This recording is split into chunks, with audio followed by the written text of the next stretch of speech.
Well, we are incredibly pleased to have Austen Hufford here with us today to talk about what he's seen with respect to manufacturers and how they're coping with the ongoing issues that we're seeing daily and that manufacturers are experiencing.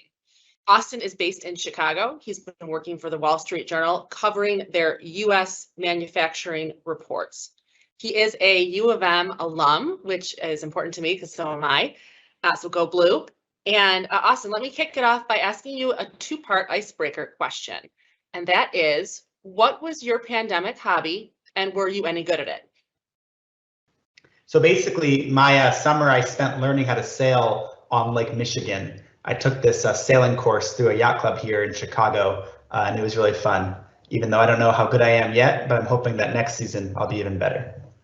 Excellent. That sounds like fun. Okay, so I think we started off at the beginning of the pandemic, and you said a lot of your focus was on things like PPE and manufacturers and how they were pivoting to manufacture that equipment. But this year, Austen, how have you seen a change, and what are some of the trends that you're seeing that manufacturers are experiencing? I mean, I think the biggest thing to me is that across all of the sectors and almost every industry I talk to, demand is really strong when it comes to manufactured products. I mean, if you look around your own homes or your own offices, almost any product you can imagine has seen just crazy high demand. This demand basically started in a few months following the start of the pandemic last year and has basically not let up since. But on the other side of that, making products has never been harder. It's really challenging just because of all the supply chain constraints, the labor shortages, and not finding enough trucks and space on boats and things like that. What are some industries that you're seeing hit the hardest by those issues, by the supply chain shortages and labor shortages and freight issues? I mean, really, it's across the board, and it kind of just depends on each industry. I mean, some of the bigger ones is obviously the semiconductor issue, and semiconductors go well beyond cars. It's also things like appliances, computers, TVs, smartphones, really anything like that is really struggling. But it also was a lot more basic stuff like chemicals and paints and resins. A lot of that was impacted by the freeze in Texas at the start of the year, around February, and it really hasn't gotten too much better because a lot of the chemical factories were down for several months at the beginning of the year, and so they haven't been able to build up extra inventory. And so really it's kind of across the board, and it's not only on the incoming parts, but it's also on the outgoing logistics. Like when the factory finishes production, you need to find space on a truck or a train to reach your end customers, and that is also pretty expensive and pretty difficult right now. We're seeing a major uptick in demand for certain products, likely due to the pandemic, such as appliances and new cars, things of that nature. Do you see that leveling off, and when do you anticipate that there will be this lessening of the increased demand that we're seeing across so many different products? No, it's kind of the big question right now. I think when I spoke to people at the start of this year, kind of around the February or March timeframe, people were kind of anticipating that as the economy reopened and people started traveling again, started returning to restaurants again, we might start seeing some lessening of demand for products. But so far, that hasn't really happened. I mean, it seems like, we're not seeing the big growth rates that we saw last year, but it appears that demand is basically staying at pretty high levels, maybe going up a little bit or maybe going down a little bit. But the levels of demand we're seeing in 2021 are well above what we've seen in 2019. And the question is, what's going to happen next? Some people argue that all that has happened is we've kind of moved up demand from future years, and that basically you may have bought a dishwasher or something that you were going to replace next year, and you replaced it this year. But other people argue that there's been a real change in how consumers view their homes and view their activities, and that they've chosen to invest more in their spaces in their home, or maybe they learned to cook, or maybe they've gotten more comfortable hosting people. And so that means that this demand might be here to stay. And then the last point is that some people also think that there's this idea of like almost like contagious demand. Like if you install a hot tub in your backyard and then your neighbor sees that hot tub, they might install one in their backyard, and then their neighbor might see it on Instagram and install one in their backyard. And so we've also seen some of that where, you know, as demand increases in one group, it kind of spreads to different categories.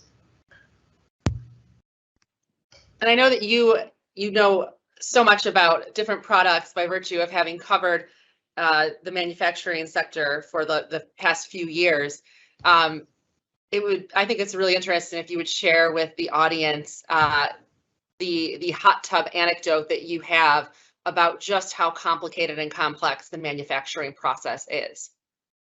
Yeah, so me and my editors have been talking for a long time about how do we show what's going on to our readers. You know, in some ways it feels like I've been writing the same story every 2 or 3 weeks. You know, I write about a shortage in one thing and I write about a shortage in another thing. And so what we decided to do is that let's figure out and focus on one product. Like let's just figure out one product and just kind of go as deep as possible in explaining how some of the supply chain issues are impacting that product. And so I don't have a hot tub, but I looked around my imaginary home and I said, hey, maybe a hot tub could be a good example of a product that is both usable and people understand what it is, but it's also complex enough to really showcase what we're talking about here. And so I eventually found a hot tub manufacturer in Utah, Bullfrog Spas, and they were generous with their time and information and allowed us to kind of take a really deep dive into their supply chain. And what we were able to figure out is that to make a single hot tub at their facility in Utah with 500 workers, it takes about 1,850 parts. So that's 1,850 parts. And those parts have to travel about 800,000 miles to reach that factory. And so it's just kind of crazy to think about that. The reason, in my view, the reason we're seeing so many of the supply chain issues today is because our world and our economy and the products we use on a daily basis are really complex, and they're dependent on manufacturing facilities and mines and farms in some cases from around the world. And that, you know, even a product that seems relatively straightforward like a hot tub, you know, I think they said it's like something like 8 countries and 14 states or something in that range, where that's where their parts come from. And each one of those parts has multiple suppliers and sub-suppliers too. And so I think it's just really fascinating to think about, you know, why the supply chain issues have been so bad. And I think it all comes down to complexity and the idea that like once one issue becomes a bottleneck, it kind of creates other bottlenecks up and down the supply chain. That's such a great example and really depicts why we're experiencing the stressors why the stressors are having such an impact on just even a simple product that you would think about like a hot tub. You touched on the travel and that we're at 880,000 miles of travel for a hot tub to be put together with all the components. One of the major issues that we're hearing about is the port congestion and the lack of labor shortages impacting the port congestion, lack of freight containers, other cargo issues. What are you seeing companies do to try and address those issues? Yeah, well, first, I think in the last few weeks, it's been reported, and people in the industry know this already, but it's kind of come to the public's attention that the Port of LA in California, they don't operate 24/7. And that I think has a lot of manufacturers kind of rolling their eyes a little bit. They're kind of now starting to grumble and say, listen, like we've been running 3 shifts and 7 days a week for months, and yet our ports that we are dependent on, kind of have much reduced night and weekend hours. And so that's just one thing where, if we're trying to, run our economy and build things and import things, having modern ports that run around the clock seems to be something that a lot of manufacturers are hoping for. And we'll see if that changes eventually. In terms of short-term things that people are doing, I mean, the obvious one is air freighting things, but that is extremely expensive and it is really only for kind of emergencies or situations where you don't have other options.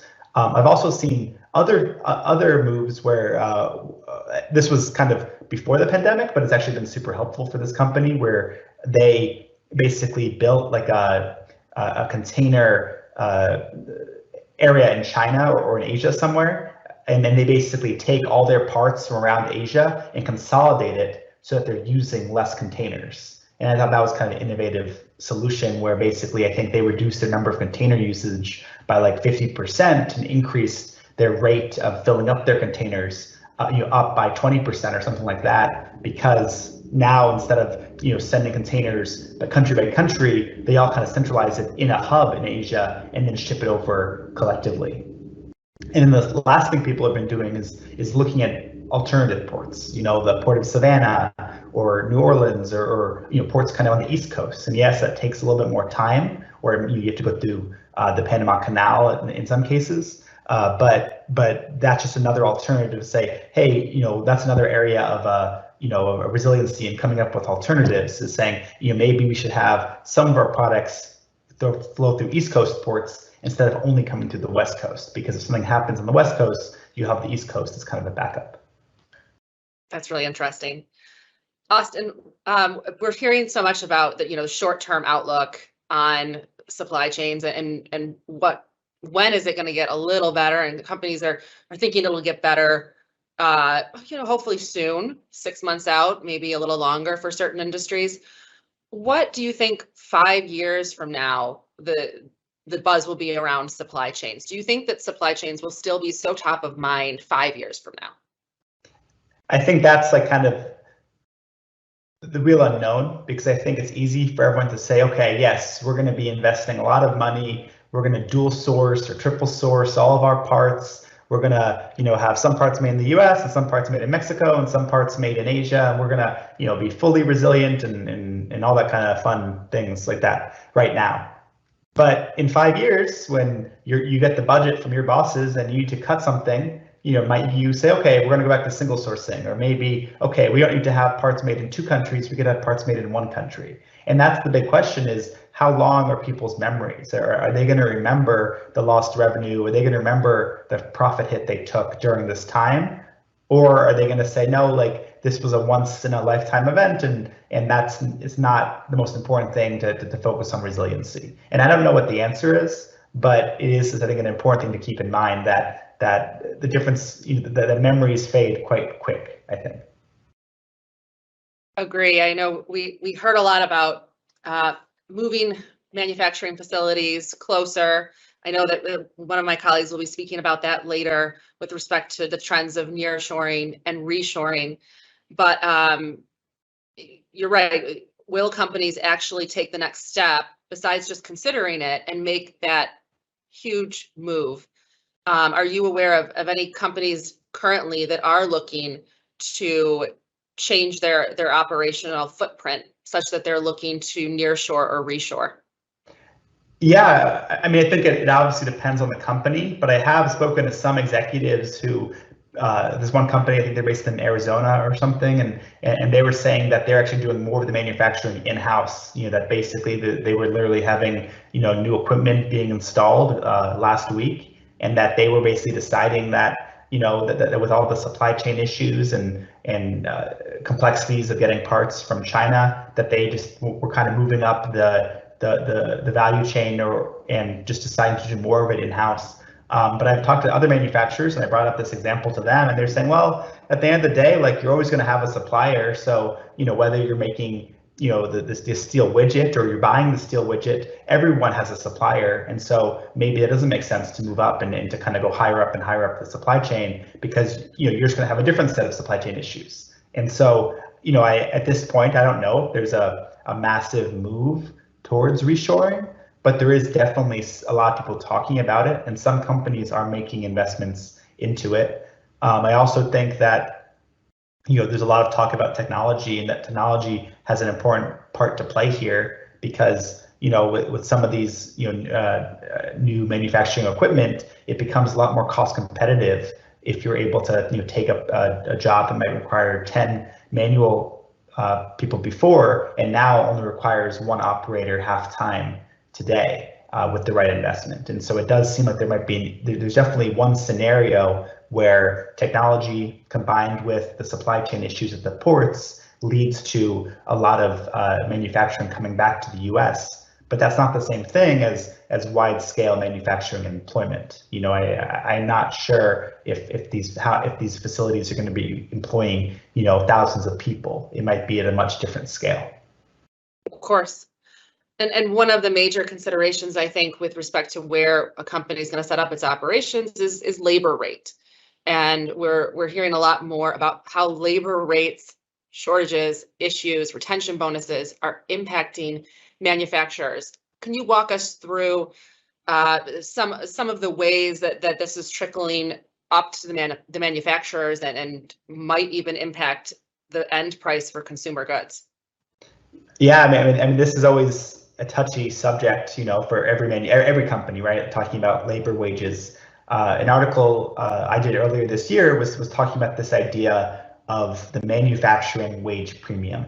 So basically, for 50 years, a long time, basically since manufacturing, became a thing in the U.S. or even longer, probably, there's been an extra wages paid to manufacturing workers compared to other industries for similar skill sets. So what that meant is that you could go get a job at a Detroit auto factory that would pay, in some cases even multiples of what you could get in other industries for your similar skill set.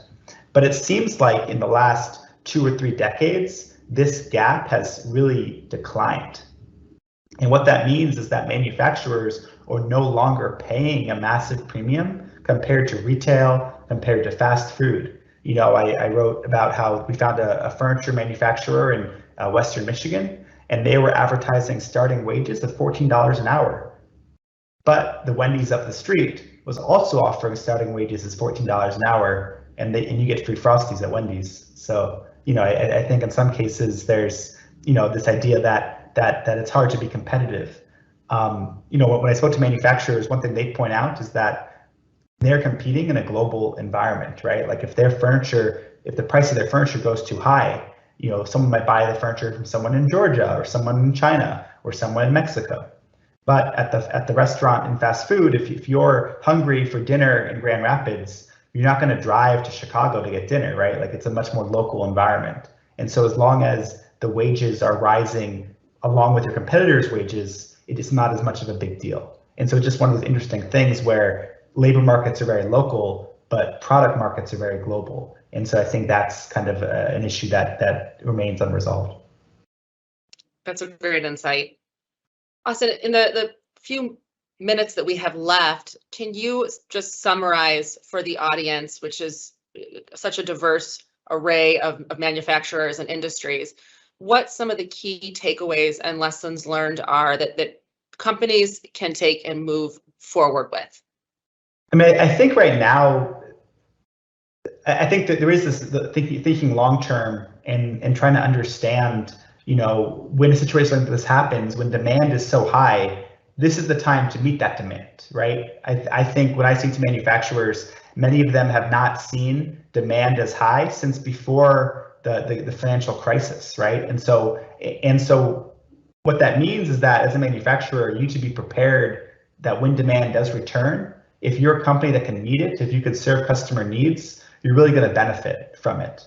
I mean, I imagine when the year is all said and done, when we're looking back at this, there's going to be some pretty big market share shifts as different appliance makers do a better job of meeting their consumer markets, or different motorcycle makers do a better job of meeting their consumer demand. And so it does feel like in these kinds of environments, operating more efficiently and being able to serve your customers' needs is kind of a great way of gaining market share and really getting access to a new market.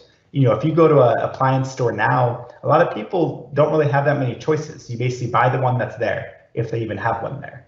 And what that means is that appliance, that brand might be getting to someone's home that never would have considered them before. That person might have only wanted a GE or only wanted a Whirlpool or only wanted a Samsung, and now maybe an LG is getting in there. I mean, who knows? But I think what's really important to remember that this is a challenge, but it's also a huge opportunity to be the person who can supply your customers. I think the second takeaway is that relationships matter. I think a lot of times in business, People think, oh, it's only about the dollars and the cents. It's only about the money. Obviously, that's important. But my understanding is that, you know, if you have a supplier who you've been working with for 10 years or 20 years, they're going to answer your call and they're going to do a much better job of serving you.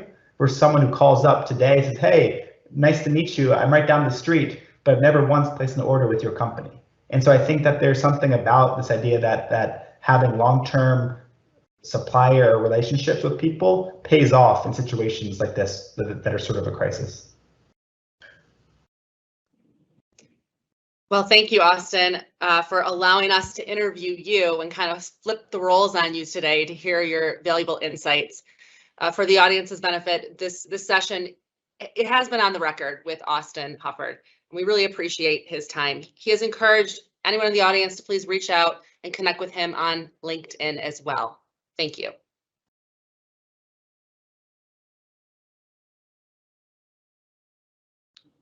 Oh, there is one question that just came in right before we wrapped, and that is how much of the demand that you speak about is actually being pulled forward?